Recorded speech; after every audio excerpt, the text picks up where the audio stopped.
Anthony Joshua's gigantic. So big. He's so big. He's so much bigger. Bro, he got hit with a bomb and breaks his jaw in 2 places. Don't do this very long, because there's a price that you pay that is not worth it.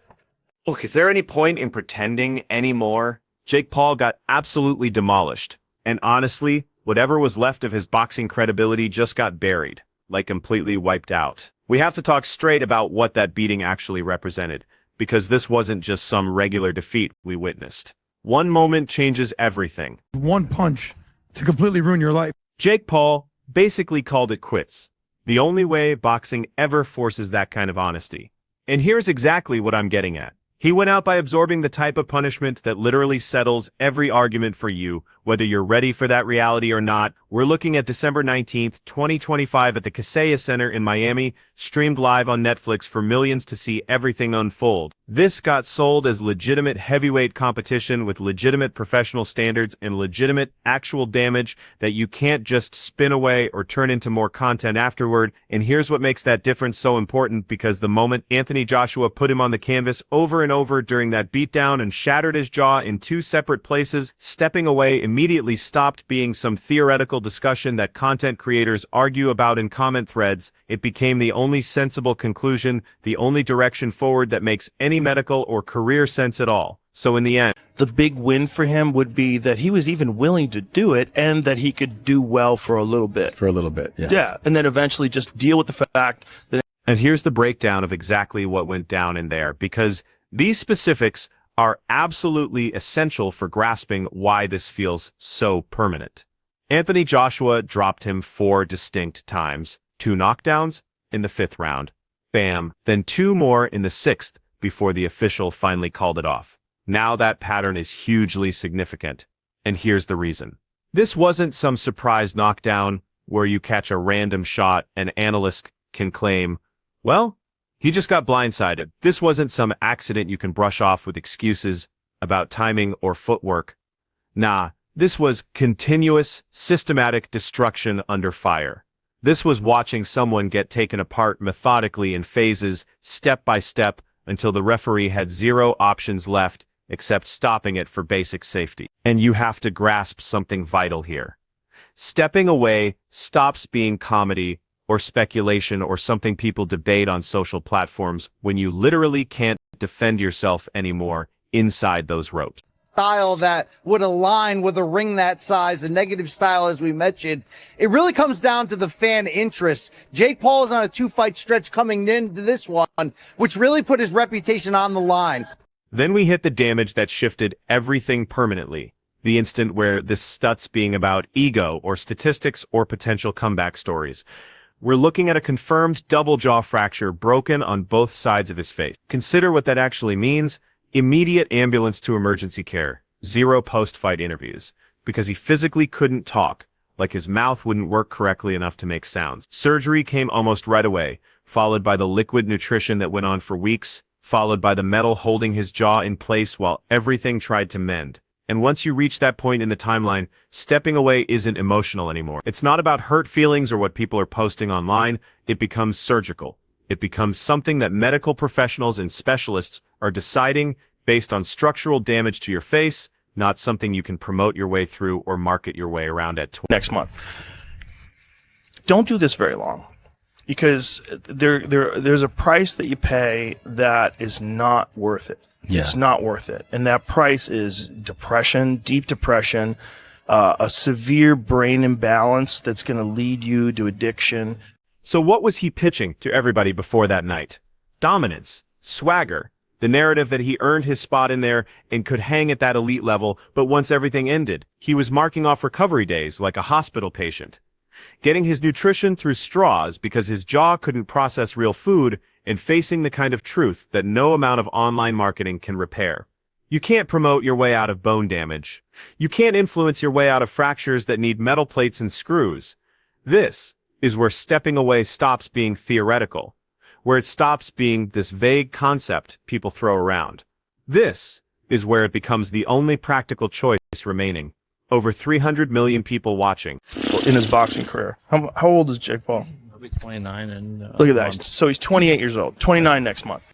The moment a competitor exits that ring, unable to talk, unable to chew food, and unable to minimize or dismiss the amount of punishment his body just endured, the game itself decides for him. The discussion around Jake Paul shifted that evening in Miami, because his own physical condition spoke louder and more clearly than any hype man or agent or promotional trailer ever. You can't spin fractured bones. It leads so many people to impulsive behavior. So many people become gambling addicts, drug addicts. Right? Fighters dealing with addiction issues after their careers end. Yeah, you can only absorb so much punishment before something breaks. The boxing community didn't wait even 1 second after that beatdown finished, and I mean they immediately started dropping truth bombs. Former title holders, seasoned analysts, commentators who've covered the sport for generations, they all went straight for reality without softening anything. They labeled it a complete mismatch from round one. They said he got exposed at championship level. Some pushed even harder and declared his career totally finished. Over, zero comeback possibilities. And what struck me most about their response, the energy wasn't angry, or vindictive, or nasty. It felt like correction, like the sport was finally speaking up after years of forced diplomacy, years of pretending that influencer boxing and legitimate professional competition were remotely similar. Just everything that's happened in my life, like I was taking L's after L, and I just mean that in that sense. I don't mean it just by like success. Duke McKenzie, former world title holder, explained it cleanly and systematically without any theatrics. Jake threw wild haymakers instead of crisp, straight punches. His foundation completely crumbled whenever Joshua pressured him. Every single time pressure got applied, he tripped over his own movement, trying to recover distance. He threw shots upward and whiffed repeatedly because he was simply too short to connect with Joshua properly, without overreaching and exposing himself to counters. Every single fundamental weakness that had been carefully hidden against smaller competition or aging competition or damaged competition got exposed under bright lights all at once on that platform. Jake Paul tried to throw a shot, he would lunge in, jump in, and because he was so short, he'd miss. And then he ended up stumbling over his feet and falling over. Sometimes in that fight, it reminded me of, have you seen that Kung Fu film called The Drunken Master? Michael Bisping, former UFC title holder, who understands what elite combat looks like, zeroed in on something completely different, and somehow it cut even deeper. He focused on control. Anthony Joshua didn't need to be wild in that fight. He didn't need to rush or gamble or hunt for viral knockout moments. He just let his size and experience handle everything for him. And here's the most brutal aspect of Bisping's analysis. Jake never once concerned him, not for a single second. No damage, no worry, no instant where Joshua had to adapt his approach, or acknowledge Jake's offense, or modify his tactics. The gap in talent and preparation remained painfully clear from the opening seconds all the way to the finish, and everybody watching felt it. You know, when you're young, you think that you can live forever and you think that you're invincible until something happens. We also happened to Muhammad Ali. So there's a deeper story here, is that life's a marathon, not a sprint. So whether it's fighting, whether it's your lifestyle, whether it's money, you're going to be 30, you're going to be 40, you're going to be 50, and PBD, you snap your fingers, boom. Just like that, you're going to be 60. Experts everywhere focused heavily on the statistics afterward, because statistics don't care about promotion or storylines or Instagram followers. Joshua connected on 48 clean shots during the fight. Jake connected on 16. Let me say that again. That's not competitive. That's not he stayed tough. That's desperation math. That's one person trying frantically to just survive until the final bell. Joshua never had to push himself. He never had to rush or force opportunities. He just stayed patient, found his rhythm, and the breakdown happened exactly when everyone with knowledge said it would. And at a certain, like that one that he got from Joshua, ooh, you know, say if you have like a punch card, you have like so many punches that you can get in your life, which I believe you do. Someone mentioned the ratio was like 10-to-1 in terms of clean connections. The entire narrative shifted immediately once those statistics dropped. This wasn't a discussion about boxing talent or improvement, or whether Jake Paul had gotten better. It became a simple, harsh question of how long Jake could physically last in there before his body quit entirely. The discussion stopped being about records and accomplishments and reputation, and it moved to whether he ever deserved to be in that ring from day one. Whether this whole project was destined to fail from the beginning. He had a significant weight advantage. 16, but doesn't even have abs, right? At 216, he could easily weigh 190. Yeah. I'm sure he could make 190. Yeah. Anthony Joshua's gigantic. So big. He's so big. He's so much. Jake Paul's strategy revealed everything long before the knockout ever happened. And if you know anything about boxing, you spotted it right away. They used an oversized 22-foot ring, which is massive by current boxing standards. Constant retreating movement through every single round, east to west running, rather than the side-to-side footwork that real boxers use to manage distance. This wasn't ring control or dominance.